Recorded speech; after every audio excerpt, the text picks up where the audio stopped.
Não falo de invencibilidade. Sobrou, Maicon tentou bater, Jô! Gol! 28 jogos sem tomar gol no ano. Acho que é isso, pô. Um número que impressiona. Maicon ajeitou para bater, Rodriguinho limpou, levou pro pé direito. Gol! Não tem muita coisa para acontecer ainda.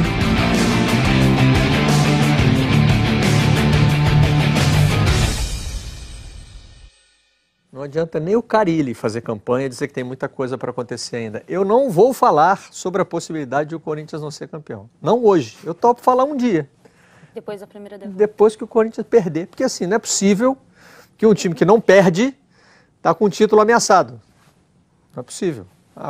Falta muito campeonato, né? 19 rodadas. Quando tinha 10 rodadas, faltava muito campeonato. Agora já está acabando o primeiro turno. Aí não, mas... Como é que falta é 20 rodadas para acabar e 8 pontos na frente do Grêmio. É. Isso. A questão acho que não é nem quantos jogos faltam, quantos pontos tem à frente. É o que está acontecendo, né?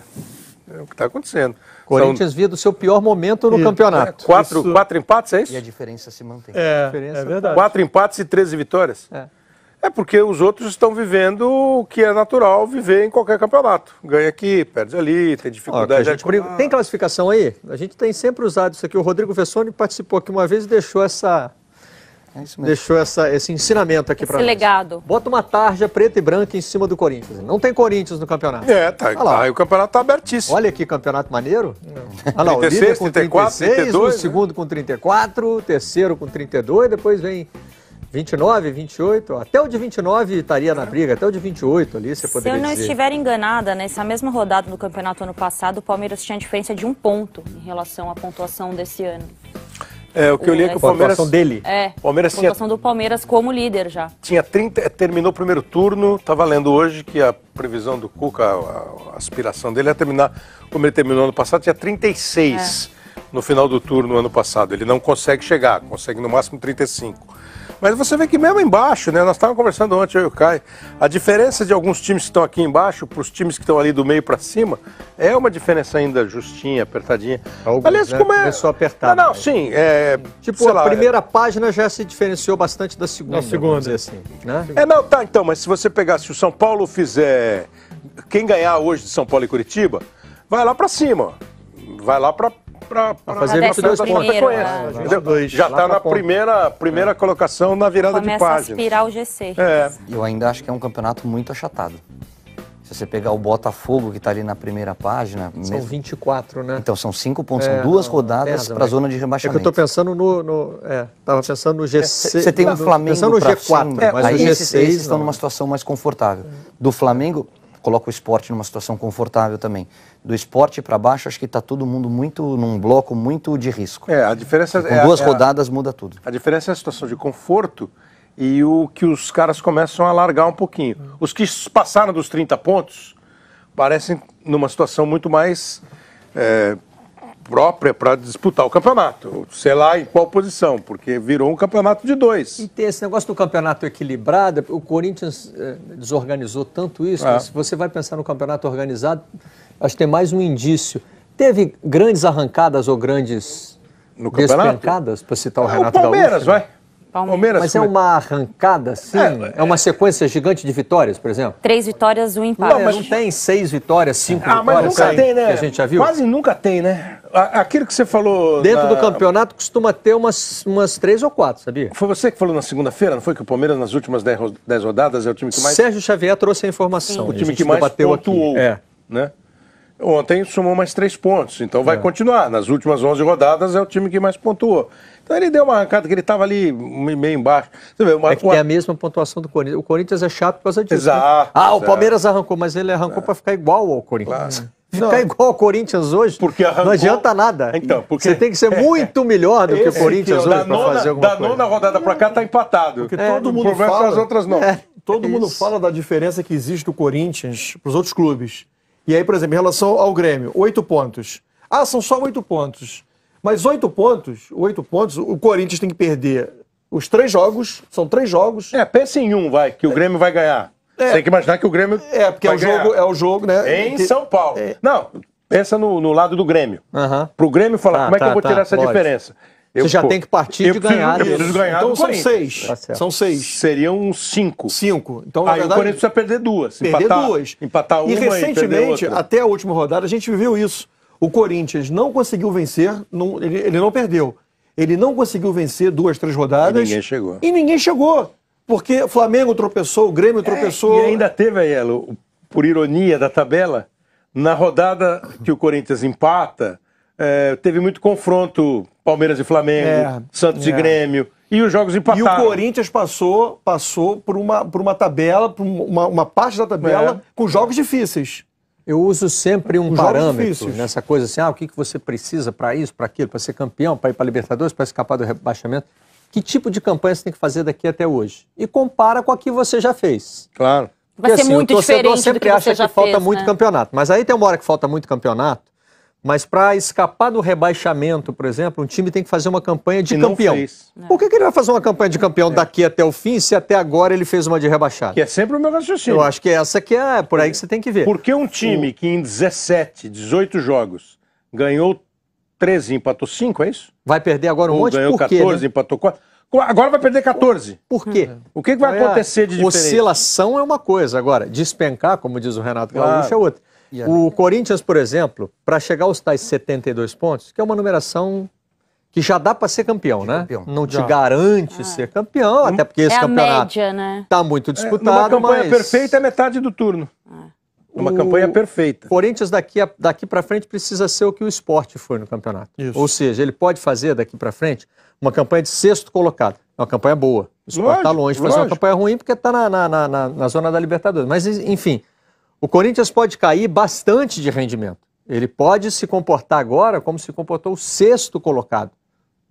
Se pro Grêmio atingir os mesmos 72 pontos, ele tem que repetir a sua campanha do primeiro turno. Se ele fizer tem que abaixo, ser Grêmio de novo. Ele já não pode. Não pode. O Grêmio não pode mais respirar. Para chegar aos 72, ele tem que fazer igual fez agora. Que é uma campanha ótima de vice-líder. Ver a campanha do Sport até agora, porque você citou o Sport. Quantas vitórias, quantos empates e quantas derrotas, né?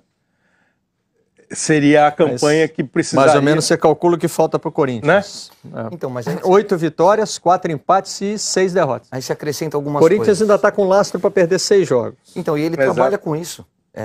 O Corinthians vai oscilar, o Corinthians vai despencar. Corinthians, trata isso de uma maneira natural. Muito natural. Ele sabe que o aproveitamento vai cair, como caiu no empate contra o Atlético Paranaense, contra o Avaí. Ele sabe que essa oscilação não chega a ser uma oscilação e não vai mudar. Tempo com o Flamengo, que o Flamengo foi melhor. Então, e contra o Flamengo também, que perdeu o ponto, aí é um confronto direto, mas o que eu quero... Ele empatou com o Avaí, empatou com o Atlético, empatou com o Curitiba, empatou com o Chapecoense e empatou com o Flamengo. Não sei nem se isso pode ser considerado oscilação. São empates naturais. Não, mas são 5 empates no campeonato. Mas, Kleber, o que eu quero dizer é o seguinte, emocionalmente, às vezes quando você tropeça, quando você empata contra um Avaí, vem uma série de questionamentos. O Corinthians não tem isso. O Corinthians tem uma garantia, uma confiança no trabalho que está sendo feito, que ele coloca na conta exatamente, se a gente já tem uma gordura tão grande, que se a gente empatar aqui não vai mudar nada. E eu acho que ontem quebrou mais um paradigma. O próprio resultado depois do jogo contra o Palmeiras mostra isso, né? Que eles empatam em casa. Eu acho que é mais do que confiança, mais do que confiança, não é que empatar com o Avaí não deu problema porque o time está muito confiante. Porque quando o time empatou com a Chapecoense na primeira rodada, ficou todo mundo de olho falando, empatou com a Chapecoense na primeira rodada. Empatar com o Avaí hoje, seja onde for, não dá consequência pelo que fez antes do Avaí. E acho que aí não é confiança, não é nada. Quer dizer, o cara sabe que se apanhar um jogo amanhã, não acontece nada. Então, eu só queria esclarecer uma coisa para os internautas que a partir de agora vão ficar me marcando, né? Sim. Porque eu estou repetindo isso, eu aceito conversar sobre perda de título quando o Corinthians perder. Eu não estou dizendo que o Corinthians já é campeão.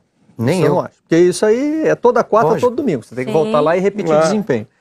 Eu não costumo dizer isso, eu não sou Paulo Massini, né? Paulo Massini é que diz, já subiu, pode dar, não sei o quê. Fala, né? Eu não arrisco tanto. O mais Zé próximo Carniça, disso, né? Que eu chego, Zé Carniça, o mais próximo disso que eu fiz foi no ano passado, lá pela 5ª rodada eu disse, o Vasco já mostrou futebol de quem vai subir com tranquilidade. Isso não quer dizer que vai subir com tranquilidade. Mesmo assim, ainda me zoaram no fim do ano. Olha lá o que você disse lá no começo. É porque, claro, tudo tem recorte, tudo são momentos e tal. Eu fico sempre tentando medir o tamanho da encrenca que é atingir o seu objetivo. Hoje, tirar o título do Corinthians é uma encrenca gigante, que alguém pode ir lá e realizar em algum momento. Na boa, né? O Corinthians pode, né? Porque essa tranquilidade toda, se vierem as 4 vitórias seguidas, as 4 derrotas seguidas, aí vira tumulto lá. Aí já não tem mais confiança, aí já tem, mas esse Carille acho que era só fogo de palha. Esse campeonato tem uma coisa legal, que são os jogos específicos da temporada de 17, os jogos como visitante, não só o Corinthians, mas do campeonato. São Paulo, por exemplo, foi buscar uma vitória fora de casa contra o Botafogo. Eu acho que eu não cheguei a somar, mas é o campeonato que os visitantes estão pontuando mais em relação aos outros campeonatos. E eu acho que isso também faz parte dessa campanha do Corinthians, porque o Corinthians venceu o Palmeiras no estádio do Palmeiras, o Grêmio em Porto Alegre, agora foi a vez de vencer o Atlético Mineiro em Minas. Então, por ser um sintoma do campeonato, está favorecendo, até nisso o Corinthians está conseguindo fazer diferente, e o que não é diferente mais, porque os outros também estão vencendo que fora. Mudou, né? No começo do campeonato era uma goleada, os times da casa estavam dando de goleada. 9-1 por rodada. Eu acho que fez isso com o desfalque, hein? Isso que eu ia dizer. Contra o Atlético Mineiro. Isso que eu ia dizer. Não foi o Corinthians, foi ali. Uma coisa é analisar a questão dos números. Você olhar para o campeonato e ver lá o número de vitórias, o número de pontos. Outra coisa é quando você olha para dentro do campo. Ontem foi um ótimo exemplo disso. Sem o time estar com força máxima, você olha o Corinthians jogar, você não vê o time desesperado, em momento algum do jogo. Né? A sensação que dá é o seguinte, que os caras têm a consciência total do jogo, como que diz assim, olha, daqui a pouco essa bola vai entrar, calma, não precisa ter desespero. Você não vê isso nos outros clubes, e nos outros times, e você vê isso no time do Corinthians. É uma consistência muito grande, é um time que não desequilibra dentro de campo. Tirando de lado a matemática, eu acho que isso é um componente, né, importantíssimo que merece ser avaliado. Ontem, por exemplo, antes desse gol, do segundo gol, o Atlético estava dominando, pressionando, todo mundo achava o seguinte, olha, vai empatar o jogo. E o Corinthians se manteve tranquilo, calmo, foi lá e fez o segundo gol nessa jogada. Eu fico pensando nesse aspecto emocional, o que rola no emocional dos outros 19.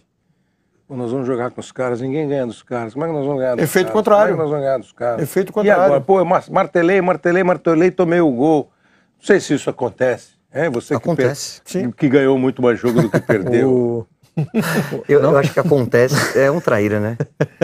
Eu acho que esse lado emocional, por isso que eu falei da confiança do Corinthians. O Corinthians tem um modelo de jogo definido, o Corinthians não se abala durante a partida, ele sabe aquele termo que tá na moda, sabe sofrer. Ninguém gosta de sofrer, mas ele permite dar a bola para o adversário e sabe se organizar de uma maneira que ele não corre riscos.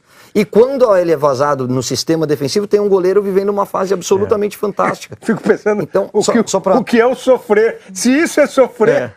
Não, então, e aí você pega alguns paradigmas, tem que quebrar. O elenco do Corinthians não é tão bom. Não é tão bom. Ontem jogou sem Romero, sem Pablo, sem Jadson e ganhou do Atlético dentro do reserva do Jadson, que é o Martins Então, assim, Gabriel. o que eu acho que é importante a gente colocar, assim, o campeonato não está decidido. São 3 rodadas que separam o líder do vice-líder. Se você analisar que faltam 20, é claro que muita coisa pode acontecer, mas não dá nenhum indício de que isso aconteça.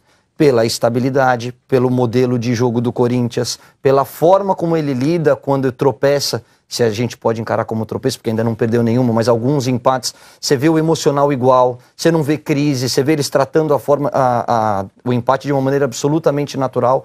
Acho que esse Corinthians, estava até conversando com a Ana Thaís e já falei isso acho que aqui no programa, quando perder, hoje eu acho mais fácil ou menos difícil enfrentar o Corinthians na casa do Corinthians do que fora, porque o Corinthians quando assume que vai se defender, você não entra, dificilmente você entra. Agora, quando ele tem que sair um pouquinho mais, você encontra a brecha no contra-ataque.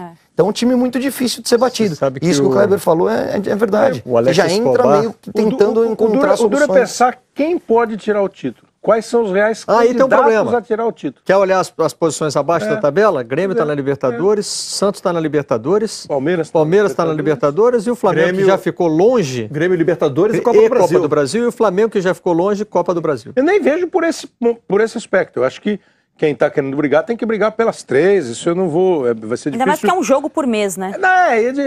Eu tenho dificuldade em abrir mão de. Os caras sempre sanduichados entre jogos do Campeonato Brasileiro. E sempre aquilo de poupar, o anímico, E o Renato, por exemplo, já avisou que vai poupar. Então, mas você vê a classificação, são 3, 4 times que podem ter essas 3 rodadas. Os outros não têm 3 rodadas. Quantos pontos você fala pro Flamengo? 28, 29? 29, né? 29 a 43? 44, não é? 44. Passou para 15 pontos a diferença. Não são 3 rodadas, são 5. Pro Ademar, que disse que o Corinthians não chega nem em quarto, essa é a aposta dele com o Zé Carniça. Já ficou muito bravo. Pode pagar, Ademar. Que ousado. O Ademar pode se preparar. O Ademar pode se preparar. E assim, já disse aqui, não estou afirmando que o Corinthians vai ser campeão. As apostas do Seleção renderam nos 2 anos aqui, hein? Tem que entrar lá toda quarta e todo domingo para provar.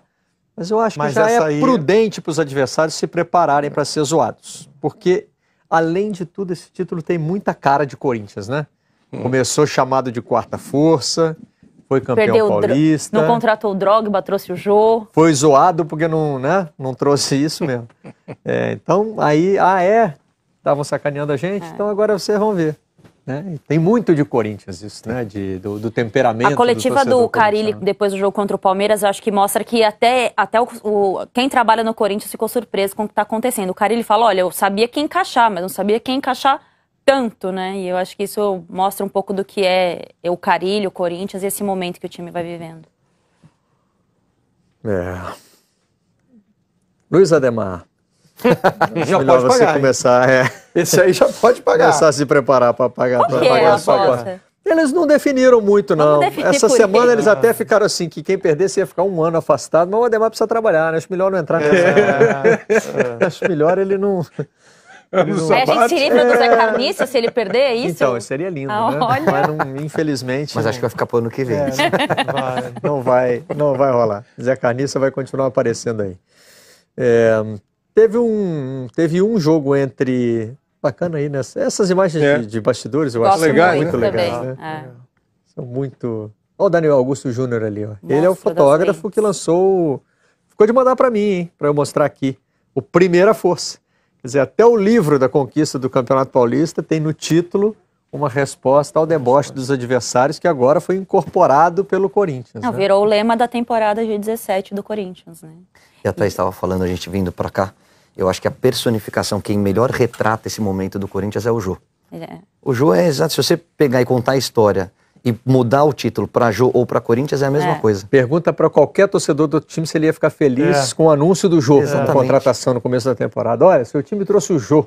Chegou contestado, começou a fazer sacrifícios fora de campo para focar na carreira. Não era o sonho de nenhuma grande equipe. E hoje é o artilheiro do Campeonato Brasileiro, para mim um dos melhores jogadores do Corinthians e da competição, e que está lidando com essa fase de uma maneira absolutamente bacana, espontânea. Como é o Carille, acho que tem muito não só no trabalho do Carille, mas assim, já disse isso aqui, acho que o Jair Ventura, o Renato Gaúcho e o Carille hoje dão algumas das melhores entrevistas. Abordam todos os assuntos de uma maneira natural, debate do futebol. Não querem alfinetar ninguém, não querem dar resposta. Você não vê o cara falando assim, isso aí é pra calar não sei quem, quarta força. Não, ele é absolutamente tranquilo e consciente do que está sendo feito. Bota o Abel na tua lista aí, pode? O Abel, eu sou fã do Abel. Agora, juro que não é oportunismo. Isso não é de hoje, não é de hoje. Tem razão, tem razão. Não é oportunismo mesmo. Eu, no começo do ano, se meu time contratasse o Jô, eu não ia achar uma má contratação. Não. Poderia ser uma contratação... Você está ciente de que você é minoria, não está? Sem dúvida. Podia ser uma contratação duvidosa. Será? Mas eu não ficaria... Para ser o titular do seu time? Só tem ele de centroavante. É ele ou é o Casim? Pois é. Mas eu acho que... Você ia confiar assim, desse jeito? Não, eu ia achar uma boa... Para ser mais um no elenco, não, talvez pensasse como você. Eu ia achar uma boa escolha. Uma boa opção para ser o centroavante do meu time. Podia não dar certo, sabe... É que o histórico pré-Corinthians do Jô não era... Pois é. Só depois contra ele, né? Não tinha assim, nada por exemplo, a favor. O Corinthians ficou entre o Potker e o Jô. Ou queria os dois. Aliás, foi zoado por causa do Potker. Se fosse dar a escolha para mim, entre o Potker e o Jô, eu preferi o Jô. Sabendo que o Potker, naquele dia, sabendo que o Potker fez um bom campeonato pela Ponte Preta, que é um jogador bom, interessante, forte, fez gol à beça, Mas se falasse pra mim, quem que você quer no seu time, o Potker ou o Jô? Eu escolheria o Jô. Poderia me arrebentar. Até acho que eles nem têm a mesma posição, poderiam jogar juntos. O Potker... O Potker é mais versátil, né? Tá jogando o Damião hoje no Inter. Eu não sei nem se é mais versátil, mas é que o Potker, num determinado momento, foi considerado um centroavante. E ele me parece que não é um centroavante. Ele pode até ser. Quando jogava com o Roger, que hoje está no Botafogo, quem jogava pelo lado era o Potker. Com a saída do Roger... Mas no Inter hoje, o Damião é titular. Mesmo com a saída do Roger, teve muito jogo que a Ponte meteu o Luca no meio. Sim. Aquele que os caras brincam com o Lewandowski, o Lins, ficava variando. Ele nunca foi o cara... Ele, de vez em quando, disparava pelo meio, mas ele não é um centroavantão. Ele é um cara que joga pelo lado, é forte, corre e tal. Mas assim, eu não teria lamentado... Nas devidas proporções, o Corinthians fez com o Jô que tentou fazer com o Adriano em 2011, né? Foi uma aposta de risco de um jogador que também estava super contestado. A diferença é que o Jô conseguiu entender melhor o momento e abraçar a oportunidade. E o Adriano teve ali respiros de voltar a ser o atleta que foi. Fez até um jogo importante naquela campanha do Corinthians contra o Atlético Mineiro. Só que o Corinthians, mais uma vez, dá essa oportunidade para um jogador contestado. Acho que no caso do Adriano... No caso não era o Corinthians, né? Não, era a relação dele com o futebol. E o Adriano era o substituto do Ronaldo, em termos de nome, de marca. O Jô, eu acho que foi um cara para você ter um atacante bom, que o Corinthians acreditou que pudesse recuperar.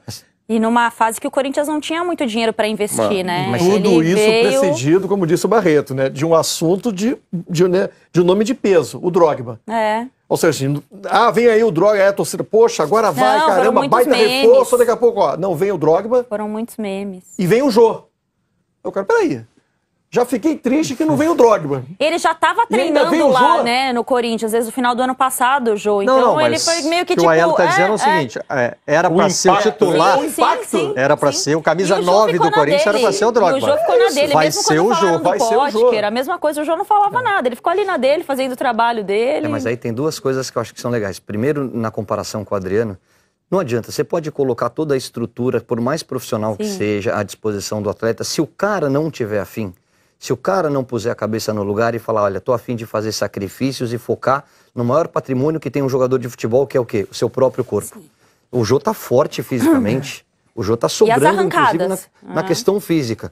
E o outro ponto, e acho que é legal a gente falar isso, são as pessoas que hoje cuidam do futebol do Corinthians. Porque o Drogba tem nome, mas quem acompanhou a última temporada do Drogba nos Estados Unidos, viu que ele já não tem mais força, de que ele já não é o jogador que foi com uma carreira fantástica.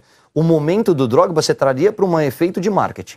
Você estaria alavancando camisa, ações publicitárias, mas dentro de campo o impacto ia ser menor do que está sendo o Jô. Claro, o Jô agora é fácil falar. O Drogba jogou muito mais que o Jô. Exato, a carreira dele... Eu ficaria mais em dúvida no Drogba naquele momento do que no Jô. Mas o impacto...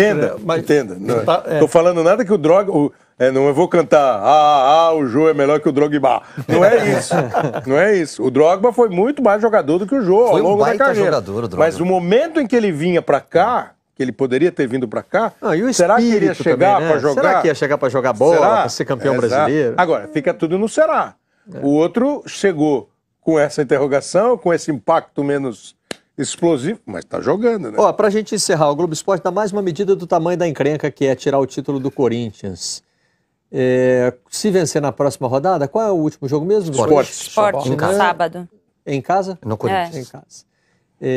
O Corinthians atinge o recorde do Cruzeiro.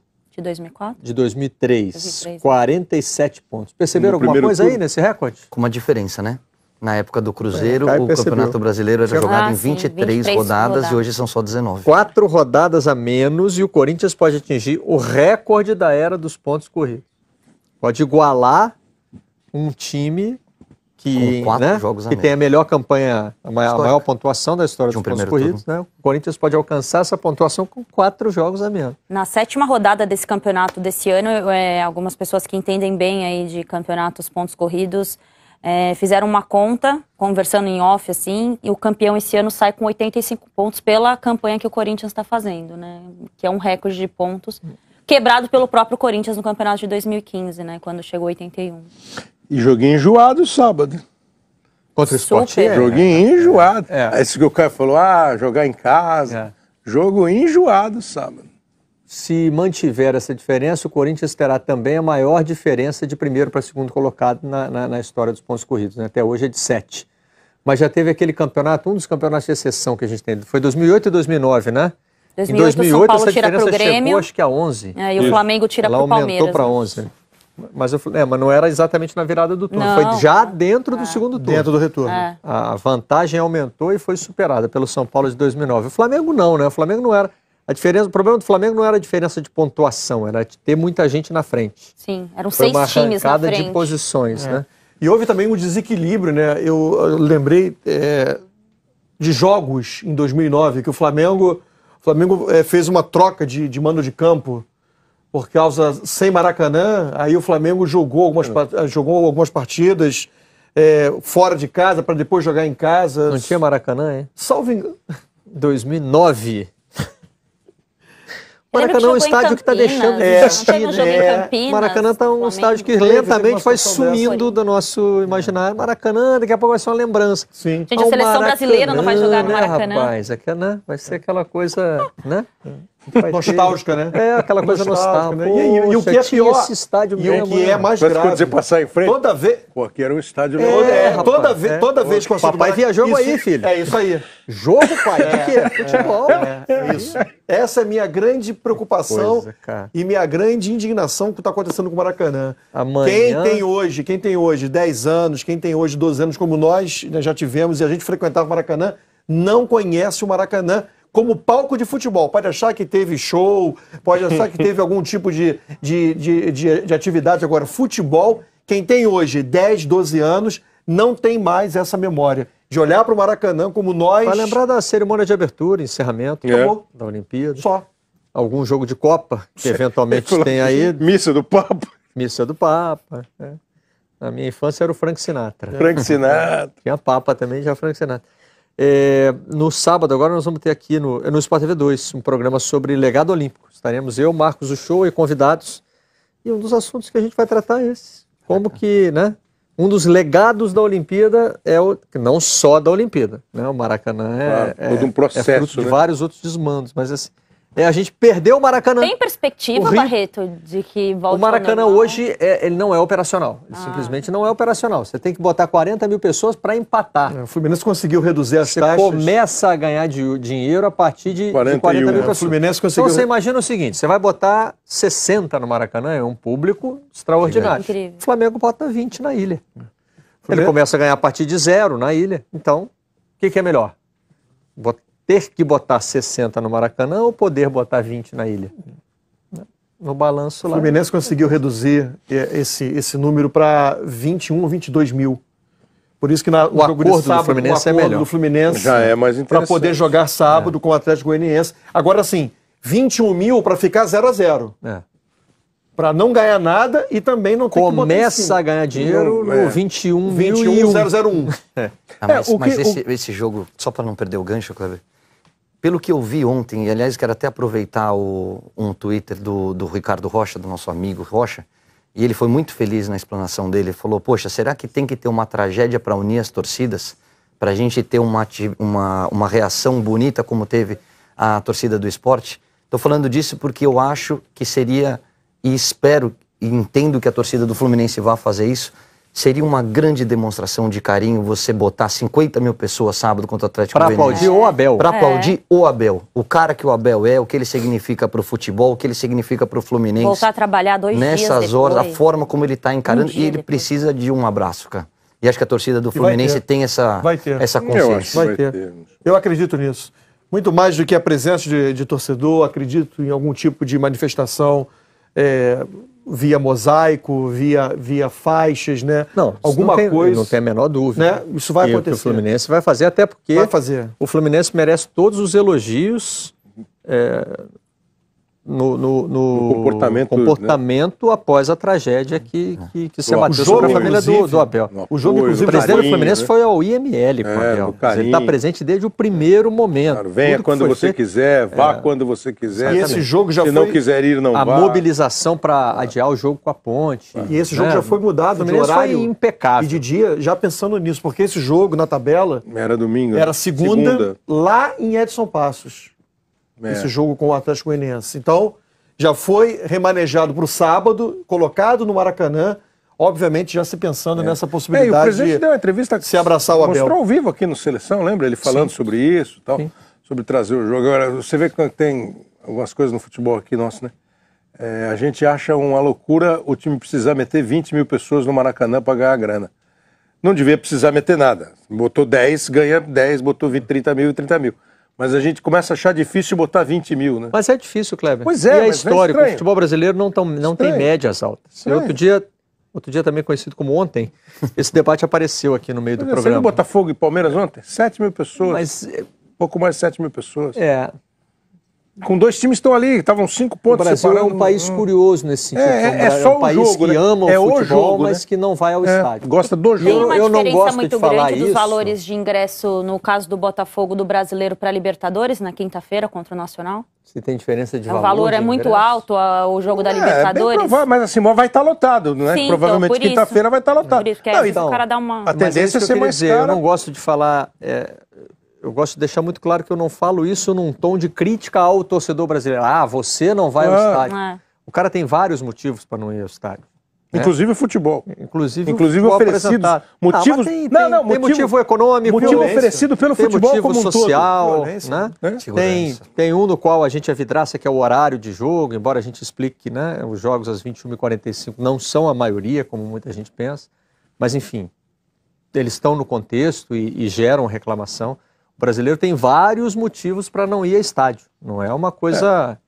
Acho Tem um que calendário muito exprimido, é muito jogo, fim de mês e começo de mês muda a cabeça do cara. Será que eu vou agora? Será que eu estou com dinheiro? Será que eu não estou? Tem um Libertadores na semana que vem. Claro, Aí eu já claro. não vou, entendeu? Então, Tem muita coisa. o que me faz crer que o produto futebol, quem produz o evento futebol, sabe disso. E precisaria pensar numa coisa que aqui não colou nunca, que foi o tal do carnê, de você ter uma lotação, uma Garantia. ocupação de estádio. O que me mais incomoda um garantida. pouco é que o E aí clube cara vai no brasileiro, jogo. o clube Por que brasileiro no que é jogo ele sempre vai? vítima, né? É um padrão das diretorias de clubes no Brasil se colocarem no papel de vítima em tudo. Parece aceitar com muita passividade o fato de que a arquibancada está vazia. Exato. Eu acho que a arquibancada vazia deveria doer muito em presidente de clube. O meu time está jogando e o meu torcedor não está vendo. É. O que está acontecendo? Eu O não que eu estou posso fazer? estimulando, o que eu posso fazer? Como é que eu né? posso te levar? Eu tenho que dar um jeito nisso. E dói pro jogador. É outra motivação na hora que você entra para fazer o aquecimento, olha para cima e tem a casa cheia. É completamente desanimador, por mais profissional que você seja, na hora que você entra em campo e tem 5, 6 mil pessoas. A motivação é completamente outra. O barulho do estádio é diferente, né, cara? Por isso que A gente que vai trabalhar, a gente desanima um pouquinho, sabia? Lógico. Não, Nossa. você olha em volta ali, tem aquela meia dúzia de gato pingado, aquele monte de lugar vazio, né? E você, Você fala e se escuta, Já né? dá um- Que é a coisa que dá mais desespero, que você fala, putz. dá um... E já chegando no Twitter, ele estava vendo o pessoal. Eu não consigo ver direito, muito longe, mas. Puxa aqui, pô. Não, eu vou levantar e vou ver de pé. É que tem monitor, o Kleber tá fazendo esse movimento na direção do para monitor. ver a televisão. Mas o pessoal do Atlético, acho que o próprio torcedor do Atlético acho que não sabe mais o que. Se ele fica com bronca, se ele cobra a cabeça, porque o que acontece com o Atlético? Foi a 10ª derrota em casa, é isso? São 10 no derrotas Campeonato em Brasileiro casa? são 10 jogos, 2 empates, 6 derrotas e 4 empates. Acho que 10 derrotas em casa. Na temporada. Na temporada, não pode ser no Brasileiro no são campeonato. 6 derrotas e 4 empates. No campeonato, o Atlético não tem tudo nem bem. 10 derrotas, tem? Nossa, não Gente. venceu em casa ainda, são 6 derrotas e 4 empates. Se eu me lembro do tweet ontem São da 7 Luísa. derrotas São no 7 derrotas no campeonato campeonato. brasileiro.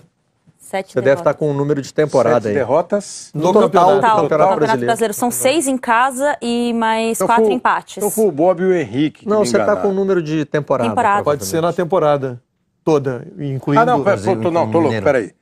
Eram 4 derrotas, 2 empates e 2 vitórias. É isso aí. Ah, 10 Claro, jogos. claro, é o 10 total. jogos. 10 jogos. Então agora são Total em 6, casa. né? Porque perdeu outro dia e perdeu ontem, isso, agora no isso. Mineirão. Então são 6 derrotas, acho que 2 empates e 2 vitórias como mandante no campeonato. Se não é a 10 jogos campanha como- fora de casa do Atlético, Pois o Atlético é. estava brigando no rebaixamento. Em vez de 10 derrotas, 10 jogos. Mas não abre o olho para você ver. É. Porque, volto a dizer, o campeonato é achatado, o Atlético 23 pontos. tem potencial para estar muito acima do que está hoje, mas não está jogando para isso. A bola que o Atlético está jogando é o que mais me preocupa, é o rendimento. E já me adianto, para mim, o Atlético, que acho que um dia teve até essa discussão aqui, eu estava assistindo em casa, a grande decepção da temporada para mim não foi o Atlético, foi o Flamengo na Libertadores. Sim. O Flamengo, para mim, cair fora na primeira fase da Libertadores é a maior decepção dessa temporada. Depois houve uma correção de caminho. Trouxe o Everton Ribeiro, qualificou o elenco, chegou mais gente, e aí o Flamengo está dando uma resposta maior. Tá tudo bem agora. Agora o Atlético precisa dar essa resposta que ainda não teve. Interessante, você citou o Flamengo, o nosso próximo assunto é Santos e Flamengo, mas acho que você me deu outro gancho melhor ainda, você falou de desempenho e rendimento, né?